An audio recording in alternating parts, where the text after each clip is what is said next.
More importantly, Malcolm Wallace, who works for Lyndon Johnson, has left a 34-point match fingerprint in the sniper's nest. You think he did it? I think he did it. And I think 6 witnesses go to the Warren Commission and say they saw him, or a man who met his description, heavy-set, balding, glasses, in the window of the Texas School Book Depository in the minutes just before the shooting. That testimony is disregarded. And one witness, Richard Carr, who says he not only saw Wallace in the window, but saw him flee.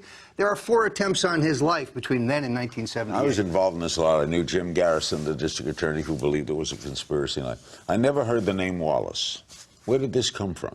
Wallace was a longtime convicted murderer, had been on the Johnson payroll, worked at the U.S. Agriculture Department and a patronage job under Johnson. I believe that it is Wallace who is the murderer, for example, of Henry Wallace, the agriculture agent who was investigating the Johnson-Billy Sol Estes investigation. Is he in the Warren Commission report? He was never questioned by the Warren Commission. They disregarded eyewitness testimony that places Wallace on the place because on the 6th floor. Because Wallace was a convicted murderer, his fingerprint file was available, and it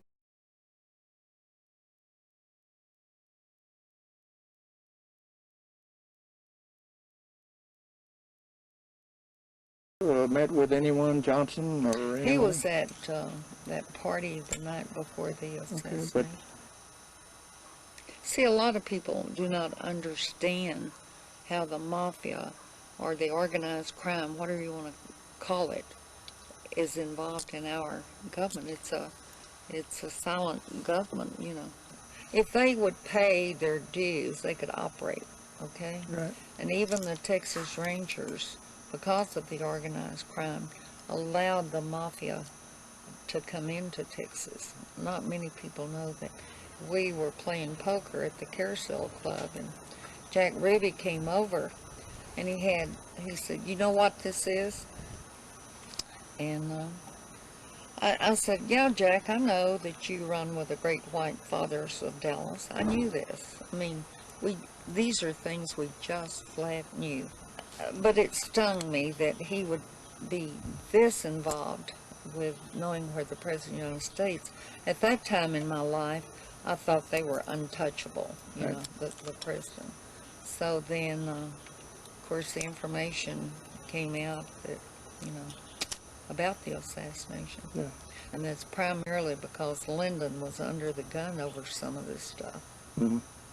Had the assassination not happened the day that it did, and Lyndon Johnson would have probably gone to prison, they would have gotten rid of him. He was so involved with some of this. So Mac Wallace was at this private meeting at Merchant's house.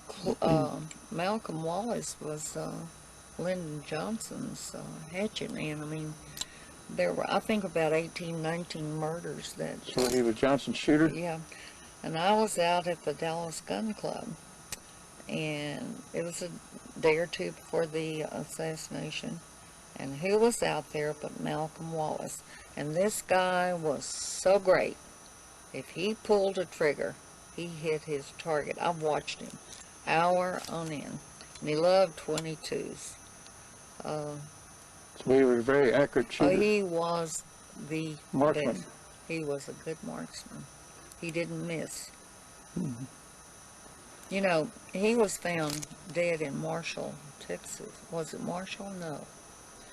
One of these Texas, Pittsburgh maybe, Texas. Again, someone said he had been killed first and then placed in this car. I know the car was picked up and all evidence was removed.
when he was done, he had a 34-point match. And when you mention that in criminal circles to an investigator, how confident would you feel with a 34-point match? Oh, that's a slam dunk. It can't miss. It doesn't get any better than that. You give me a 34-point match on any case in the United States, I'll take it to court and win. The inked and the latent prints are made by the same finger. And the other evidence that I've been presented with was Malcolm Wallace's left little finger, without a reasonable doubt.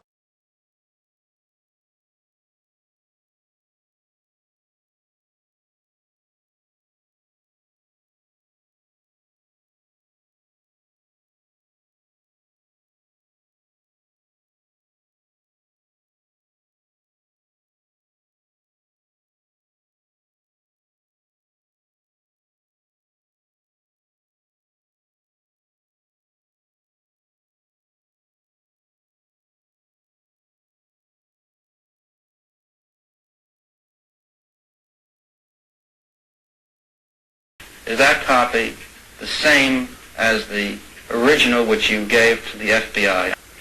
I would say no. There is some films maybe missing, some frames. Some of the frames were ruined. Did you think at that time that the shots came from the book depository building?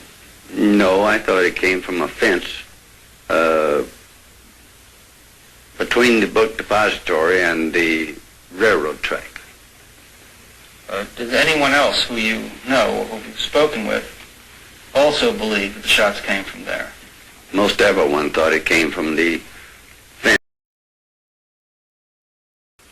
There was a deputy sheriff, which I think was stationed under the underpass, Buddy Walters. At this time, I says, you know, I felt something sting me on the face as I was standing down there. I said, just sting, and Walters looked at me and says, yes, says, you got blood on your cheek. He says, where were you standing? I says, well, down by the underpass. So we started walking down there, and when Walters got about, I'd say 10 feet away, he says, look there on the curb, there was a very visible mark on the curb where a bullet had struck. Either a fragment of the bullet or a piece of the concrete. It flew up and scratched my face.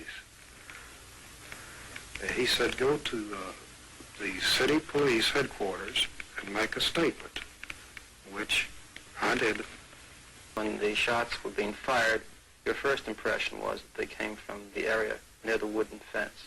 That's correct.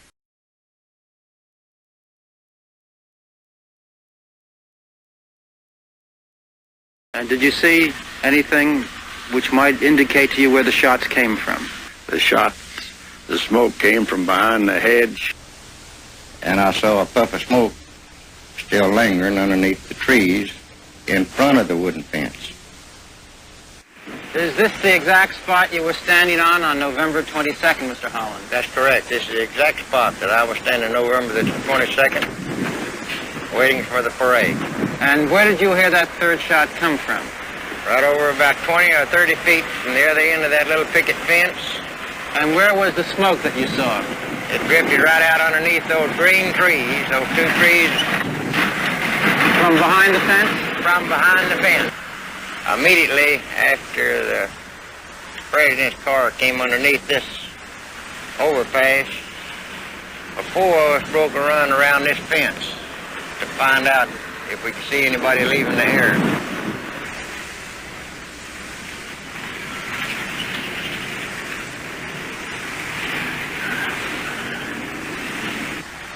Jumped this steam line, this pipe, and one man right behind me jumped, and another one jumped right on top of him. Fell on top of him? Fell on top of him.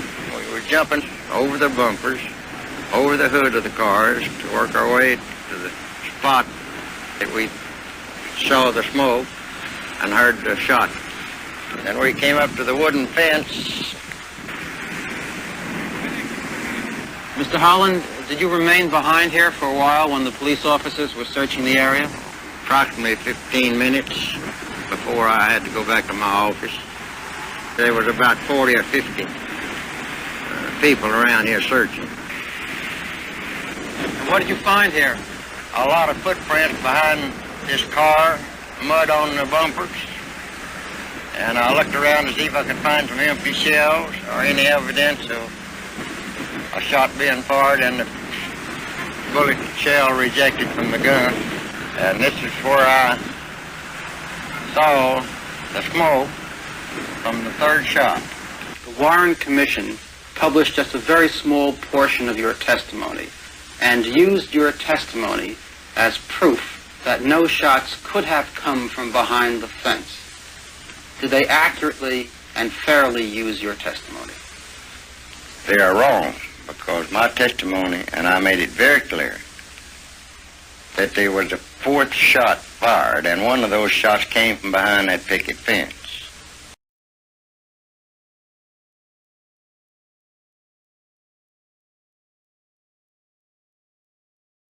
Right here? Right here on this spot. And where did you think you heard the shots come from? From behind the overpass over there, triple overpass. That's where I thought the shots were coming from. And where did you see the man run? Over behind that wooden fence, past the cars, and over behind the Texas Depository Building. Did you give that information to the Dallas Sheriff's Department on the very day of the assassination? Yes, I did. I'd say in about 30 minutes after the assassination. Were you ever called as a witness by the Warren Commission? No, sir. No, sir.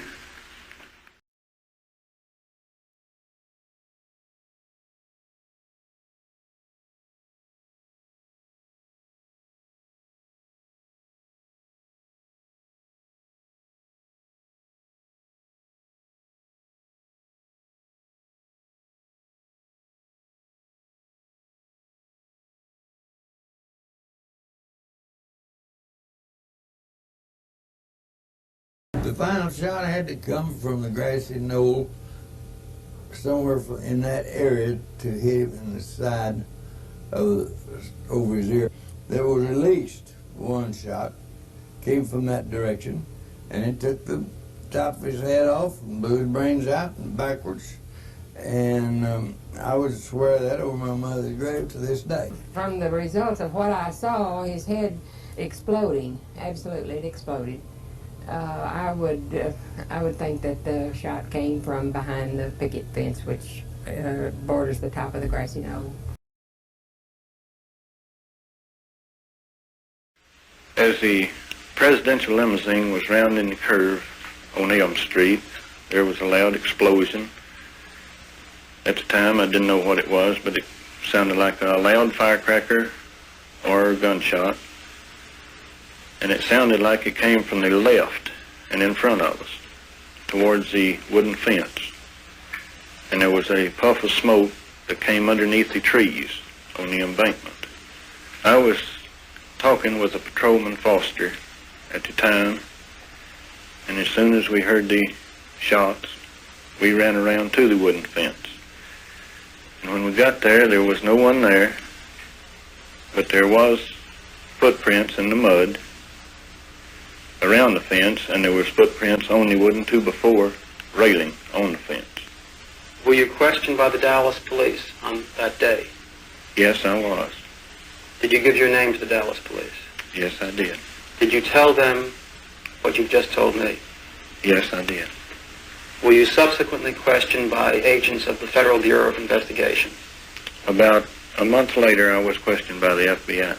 Did you tell them what you told me and what you told the Dallas police? Yes, I did.